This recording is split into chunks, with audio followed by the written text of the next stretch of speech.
Hi, Gary Zacharias here with the Apologist bookshelf. I'm going to do something a little odd this time. I'm going to cover a book that's not Christian, not by a Christian author.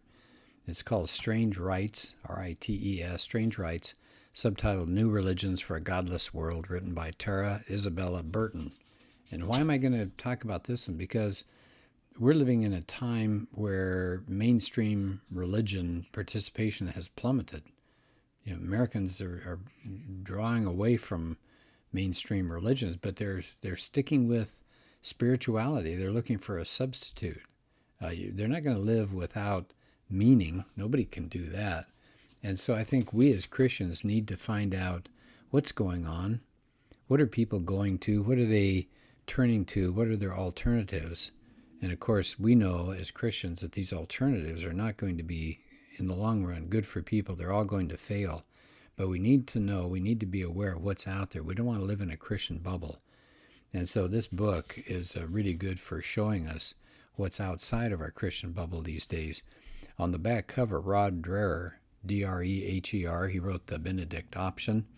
He says talking about the author here, Burton is her generation's foremost chronicler of American religious life. It says her intelligence, her immersive reporting, and her vivid prose style illuminate, and here's the part I wanted you to get, illuminate with particular intensity the radical religious changes transforming post-Christian America. Gosh, that's hard to see that in print. That's really depressing, post-Christian America. It is, and we need to know what's going on out there. He also says, the religious center has not held. Burton is an essential guide to the mere spiritual anarchy now loosed upon the Western world.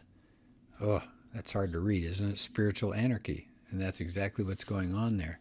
So her book discusses various places Americans are going to try to capture some sense of spirituality in their lives, a sense of meaning. And she's got one chapter here, and this is a chapter I wanted to share with you today. It's called Today's Great Awakening and Why It's Not Like the Others.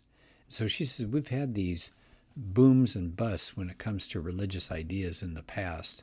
There was the Great Awakening, and then it kind of faded, and so these things come and go.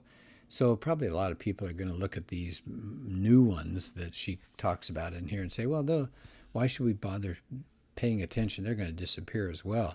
And she says, I don't think so. She said there are three main factors that make this idea, this new search for meaning, it's not going to go away. She thinks these things are going to stick around. What are the three reasons? And this is what I want to talk about. This chapter discusses these. One is the absence of wider demographic pressure. Now, that's a fancy way of saying people are not conforming as much to large groups like they used to.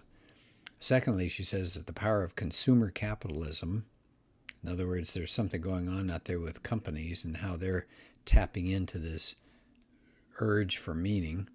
And then third is the rise of the internet. And she says all three of these have created, or at least contributed to, a fragmented and decentralized religious landscape. Okay, so let me get those again, the three, and then we'll talk about each of them in this chapter. The absence of wider demographic pressure. Okay, so you're not seeing the need to join big groups anymore. Two is the power of consumer capitalism, what companies are doing. And three is the rise of the internet. So let's take the first one there. It said, people growing up today don't really see religion, traditional religion at least, as a core part of their meaning or purpose. So that's kind of sad, isn't it? It says millennials these days have more options in determining their social identity and building their own spiritual fabric than their parents did. So they figure, I should seek these things out. It says children that are raised outside of faith traditions are finding a lot less reason to get back into big churches and all. So they said they're not rejoining the ranks of the religiously organized. And the mass benefits that people used to say you got from institutional religion seem to be less apparent in this fractured age that we live in. And it says millennials want to prioritize individual expression and autonomy over group affiliation and authority. And I'll tell you, that's coming up again and again when I've researched a lot of different topics. Same thing with transgenderism and other things, that people are prioritizing the individual. They're prioritizing autonomy. Don't tell me what I need. I'll determine everything for myself. And going away is group affiliation and authority. So this idea of questioning and being independent just dominates the rationale of people who left organized religion behind. When asked why they left their faith, she uses this study. 60% of religiously raised people today said they questioned religious teachings. They didn't like the position that the churches took on some social or political issues, and some said they just didn't like religious organizations. So it says, here we go again, it's all about being an autonomous being. The self's desires end up being number one. And so there's the first issue. There's nothing bigger that they want to be part of. They want to be an individual. Number two, corporations are stepping in. It says big budget companies are looking around and they're seeing that these people today have a real hunger. And so they're finding out that activities and philosophies and rituals that could be challenging to these millennials are great if they'll meet their need for individualization and intuitional freedom. So it says you have corporate sponsors that jump in on these things. It says no sooner does something become a viral movement than some kind of ingenious startup finds a way to recreate it and make some money off of it. So it says meaning, purpose, community, and ritual can all be purchased on Amazon Prime. Wow, that's a kind of a cynical statement, isn't it? Meaning, I want to read that one again. Meaning, purpose, community, and ritual. Those are the four things that she said early in her book are what people hunger for. And that's why they've been part of religions for so long. But she's saying they don't need it anymore in church. Meaning, purpose, community, and ritual. They don't get it from church. They get it from Amazon Prime. It says more and more brands are packaging and marketing religious and spiritual products. And the spirituality is the next big thing in marketing. Different companies are being told. It says even brands that don't offer specifically religious or spiritual products are looking to spiritual traditions to improve their bottom line. For example, I love her examples. She's got some great examples in here. Google offers its employees, here comes the quote, headlines, search inside yourself courses. It's Eastern tinged meditation. It says the company also has what they call mindful lunches, where the employees sit around in total silence, and all you can hear are some Zen Buddhist prayer bells going off. Wow. So it says companies are using themselves to be seen as moral arbiters, and they're selling values now instead of just products. Okay, so there's the first thing. And the second thing, we're not joining as much big groups. And secondly, the companies are getting involved. And she says, all of this spiritual branding would be impossible without this third phenomenon that she says she thinks is going to keep this splintering going on forever. And she says it's the new internet culture. It says it's made geography irrelevant. You don't need to be in a particular physical area, do you? It says the internet hasn't just made us location independent. It's encouraged us to have a ton of options and to demand a creative role in designing our own experiences, including internet ones. And it says the internet provides highly specialized alternative communities where people can get together with others. And so she says we're splintering into new technology-driven tribes.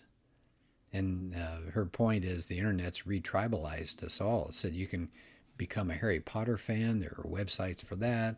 There are websites for Wiccans, skincare fanatics. They have their websites. Political activists. It says you can use the internet to find people like you with similar interests, philosophies, whatever it is. So you can transcend old ways of identifying things like institutional religions or some kind of ethnic thing, and that's gone. Now you can connect with just a few people that share something with you. So it says the internet's made us hungrier for individualization, for products, for information, for groups that reflect our sense of self. So here we go again, more autonomy, right? Make it about me. So that gives you an idea. That's just one part of her book. But this is really, really interesting stuff. Unfortunately, it's going on out there. She talks about things like I mentioned, the Harry Potter phenomenon, and she talks about wellness culture, magic, all right, witchcraft and magic are rebounding. Sexual utopias are being sold to us. People are getting involved in that.